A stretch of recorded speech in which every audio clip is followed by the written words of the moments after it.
essa linda música chama America the Beautiful, América a Bela, mas vocês já sabiam disso, claro, porque todo americano conhece. Então, só para os moçambicanos, os portugueses, os angolanos, nossos fãs no Timor-Leste, eu vou explicar um pouco. Essa música virou popular nas primeiras décadas do século XX como um tipo de hino continental dedicado às belezas do continente americano, do território Yukon no Canadá, à Terra do Fogo na Argentina. É um hino que une todos nós americanos, os da Bolívia, Nicarágua, Colômbia e, claro, os de Oiapoque a Chuí. Mais de 200 milhões de americanos no território brasileiro ouvem esse hino e colocam a mão no coração e pensam, nossa, que orgulho tenho em ser americano, de chamar meio este continente maravilhoso. É um sentimento tão lindo de lealdade que só podemos chamá-lo de continentismo. E sabemos, né, entre nós americanos, que nem asiático, nem africano, nem europeu é tão continentótico que nós americanos. Nossa, eu sou um puta babaca. Bem-vindos ao canal Amigo Gringo. Eu sou Seth, conhecido também como o Sete, em território lusófono. Eu nasci no estado de Massachusetts e vivo no estado de Nova York, 2 dos 50 estados do país que chama Estados Unidos, cujos cidadãos são estadunidenses. Se você nunca ouviu falar desse hino continental, América a Bela, é porque não é continental, obviamente. É o segundo hino meio não oficial dos Estados Unidos, um país também conhecido por alguns como a América. America first. Não todo mundo gosta disso, obviamente. E por isso, este vídeo especial de hoje é dedicado aos dois tipos de pessoas que acham que a América não é um país, é um continente. Claro que o primeiro grupo é vocês, sul-americanos e centro-americanos e mexicanos e até canadenses, que dizem que vocês também vivem na América e são americanos. E o segundo grupo são os milhões de defuntos, os cidadãos dos Estados Unidos do século XIX, que não aguentava que os ingleses chamassem o país de América e eles de americanos. Insistiam, pessoal, insistiam. O nosso país chama Estados Unidos. A América é um continente, não é nosso país. Infelizmente, falar com mortos é uma habilidade que só os médiums. Isso é outro canal. Eu vou falar com vocês, brasileiros. E eu sei que nem todo mundo concorda sobre esse assunto. Alguns não têm nenhum problema com dizer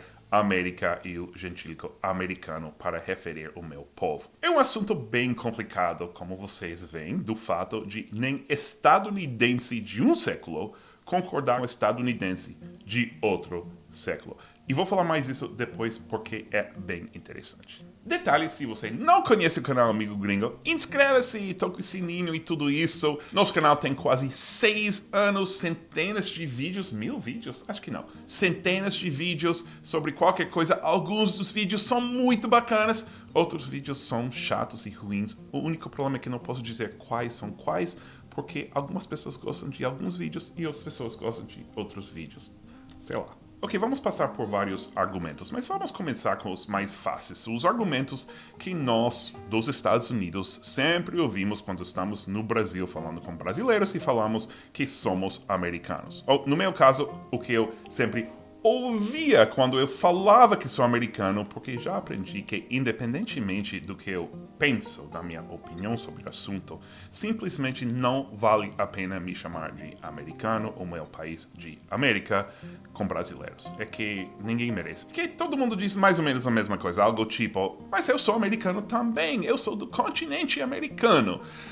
E eu entendo, mas acho que falo por todo estadunidense que tem anos trabalhando na América Latina quando eu respondo K. Essa piada, ou realmente não é piada, essa frase é muito velha. E faz sentido total. Eu entendo totalmente porque vocês acham que precisamos de outro gentílico mais gentil. Mas é egoísmo? É imperialismo? É ignorância? Ou é ok, vamos ver alguns dos argumentos comuns dos americanos e até brasileiros que defendem o uso do gentílico americano. Dizem que é simplesmente parte do nome da nação. Olha, o nome completo do México é Estados Unidos do México e eles chamam mexicanos. Então, nós somos Estados Unidos da América, não podemos ser americanos, mesma coisa, né? Olha, é um argumento ok, mas vamos admitir que não tem um continente que chama México e não tem milhões de pessoas querendo se chamar de mexicanos, mas não podem, porque já é o gentílico de um país. Pessoalmente, esse argumento não me convence muito. Um argumento que acho um pouco melhor é que não fomos nós que começamos a nos chamar de americanos. Isso vem da época colonial, quando a parte leste dos agora Estados Unidos foi colônia britânica. E foram os ingleses que chamavam a gente, ou os antepassados da gente, a América Britânica, British America. E quem morava aqui, se era indígena, chamavam americanos, que eu acho razoável. E quem eram os colonistas moravam em British America e se chamavam de British Americans, americanos britânicos. E aí chegou a independência, quando as 13 colônias britânicas viraram um país independente em, quem sabe o ano, foi a gloriosa data do 7 de setembro de 1776, que ocorreu o que a gente chama do Shout of Ipiranga, quando ouviu do nosso povo heróico um brado retumbante. Estão me acreditando? Desculpa, pessoal, é depois de meia-noite aqui. Estou um pouco cansado. Vou ensinar uma palavra para vocês em inglês que é muito legal. É punchy. Punchy é quando você é tão cansado, realmente, que você começa a falar coisas um pouco ridículas, a fazer piadas ruins, ser um pouco menos concentrado do que o normal. Então, estou ficando um pouco punchy, mas vamos seguir. Obviamente, não teve nenhum grito de Ipiranga no 7 de setembro nos Estados Unidos. Foi o 4 de julho de 1776 e foi a Declaração de Independência, no qual a independência de um país foi declarado e esse país chamava do United States of America. Então não era mais possível ainda chamar os que moravam aqui de British Americans e o lugar onde moravam de British America. E a saída mais fácil foi tirar o British e deixar Americans e America. Mas, como eu disse antes, nem todo mundo gostou. De fato, chamar o país de América e o povo de americano foi considerado por muitos cidadãos do novo país pejorativo. Por quê? Porque os britânicos, ou alguns britânicos pelo menos, estavam usando americano para significar algo distante, não importante, longe do centro do império. Meio esses caipiras americanos chatos no outro lado do mar. E aí algumas pessoas começaram a tentar pensar em outros nomes, né? Em outros gentílicos, outros até nomes para o país. Tinha um cara que começou um movimento para chamar este país de Freedonia, que seria mais ou menos em português Liberdônia. E o povo de Freedens, ou algo tipo liberdadenses. Também era muito comum chamar o país da União ou da República em vez dos Estados Unidos da América. Até tinha pessoas que queriam chamar o país de Colômbia, obviamente em homenagem a Cristóvão Colombo. E você até ainda vê evidência disso, porque a capital é o quê? É Washington, D.C., Washington, Distrito de Colômbia. Olha, se vocês querem ler mais disso, tudo isso vem de um livro que chama How to Hide an Empire. Vou incluir um link na descrição, não só do livro, mas há uma entrevista com o autor que ele fez para um podcast. E o autor do livro descobriu que durante o século XIX virou muito incomum referir ao país de América. Mas um presidente mudou tudo, foi Teddy Roosevelt. E do começo do século XX, explodiu o uso desse termo. Agora vem a parte que vocês anti-imperialistas que acham que Estados Unidos só quer dominar o resto do mundo vão gostar. Teddy Roosevelt, nossa, como falar Teddy Roosevelt em português? Ted Roosevelt. Foi nosso presidente mais obviamente imperialista. Ele assumiu a presidência durante uma guerra, a gente chama isso de Spanish-American War, a guerra entre Espanha, o Império de Espanha e Estados Unidos. E foi nesses anos que Porto Rico Filipinas, a ilha de Guam, Pacífico, e Havaí viraram parte dos Estados Unidos. O argumento do livro, que não sei se eu concordo exatamente, mas é razoável. Como Roosevelt queria um império com colônias e não só um grupo de estados, não valia mais usar o termo United States, porque o país era muito mais do que alguns estados. Começou a usar só a América e pegou totalmente. É, no mínimo, um argumento bem interessante para quem quer evidência do que o uso de americano não é tão inocente como a gente gostaria de dizer. Então, o que eu acho? Seria bom mudar o gentílico? Para mim, tudo bem. Para mim, acho que seria bom. Mas como vamos fazer isso?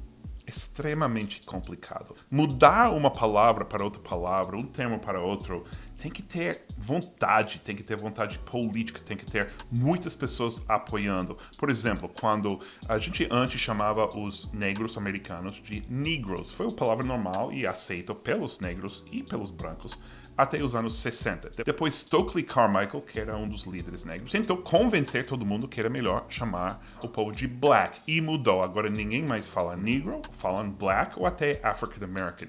Mas isso foi um movimento de dentro. Tinha pessoas do mesmo grupo que queriam mudar o nome. Para mudar americano, o pessoal acha muito difícil. Porque aqui nos Estados Unidos, os únicos cidadãos que lidam com esse problema no dia a dia são nós que trabalhamos com a América Latina. Mas fora dos meus colegas que trabalham na América Latina ou com a América Latina, ninguém mais importa. Seria ótimo mudar isso, mas também temos muitos outros problemas. Então não sei quantos cidadãos daqui querem gastar energia mudando essa palavra. E tem um último problema. Não é só nós que não queremos mudar. Nem a grande maioria de vocês querem mudar. Ou seja, muitos brasileiros continuam usando americano e acham que está ok. É verdade que alguns usam norte-americano, que talvez seja até pior, porque tadinhos de México e Canadá. Mas a grande maioria dos brasileiros ainda usa americano para descrever o povo, para descrever o presidente, para descrever o país, até para descrever o copo. Olha, vocês não chamam isso de um copo estadunidense. Não é tão fácil tirar essas palavras do uso diário. E outro ponto que eu vi que achei interessante é que realmente não é muito comum brasileiro usar a palavra americano no dia a dia para referir aos residentes do continente. Na verdade, eu nunca ouvi na minha vida um brasileiro dizer que tipo de comida americana você prefere hoje, peruana ou mexicana? Até procurei no Google, fiz uma busca em português, só em português, para o uso da palavra americano, americana, né? Para ver se encontrei alguma referência ao continente e não à nação. Existem algumas referências na diplomacia, por exemplo, a Organização de Estados Americanos. O fato de vocês não usarem não significa que a gente deveria continuar a usar, mas talvez não seja tão urgente. Eu às vezes digo para os brasileiros, e estou falando sério, eu apoio. Vocês querem que a gente pare de usar americano para descrever a gente? Use americano para descrever vocês e vai causar uma confusão e vamos ter que mudar. Agora, para quem está pensando, nossa, eu sei, Lojas Americanas é uma empresa brasileira no Brasil. Até eu pensei, talvez, e depois descobri que Lojas Americanas foi estabelecida muitos anos atrás por cidadãos dos Estados Unidos para ser realmente uma loja no estilo dos Estados Unidos. Olha, não estou dizendo tudo isso porque vocês que não querem que a gente chame de americano estão errados. Pelo contrário, eu acho que seria ótimo a gente começar a se chamar de United Statesian ou sei lá. Claro que precisamos de uma melhor forma de nos chamar. Eu digo isso só para avisar que não vai rolar logo, ok, pessoal? Conte comigo, mas vai ser um longo caminho. E para quem quer tentar, eu tenho uma dica. Entenda que o estadunidense típico nem entende o que faz quando se chama de americano. Nunca ouvi falar desse argumento. Então, se você ouvir um gringo falar americano e você quer comentar algo, não use esse tom sarcástico e dizer, mas eu sou americano também, eu sou do continente América. Faça de forma legalzinha. Fala, olha, amigo, olha, é curioso, posso tirar uma dúvida com você? É que eu acho tão interessante que você chama americano para quem mora nos Estados Unidos, mas nós chamamos de americano quem mora no continente de América. Vocês já pensaram nisso? O que você acha? E daí puxe uma conversa simpática. Quem sabe se ao final ele concorda e mais uma pessoa para o nosso lado. É que ser simpático funciona melhor do que reclamar. Como diz um provérbio estadunidense, você pega mais moscas com mel do que com vinagre. Ou como vocês diriam, gentilicoleza gera gentilicoleza.